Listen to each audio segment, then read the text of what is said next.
لسه صاحي من شوية على الكارثة دي، اسمعوا كده معايا.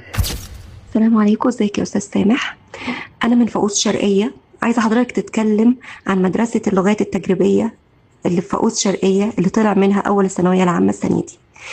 المدرسه دي يا استاذ سامح بتتباع كل سنه.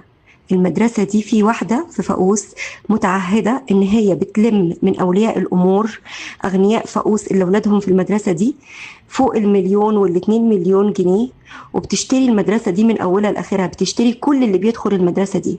ناس جايه من مدن تانية بتشتريهم، وبتشتري اللجان والكنترول وكل شيء.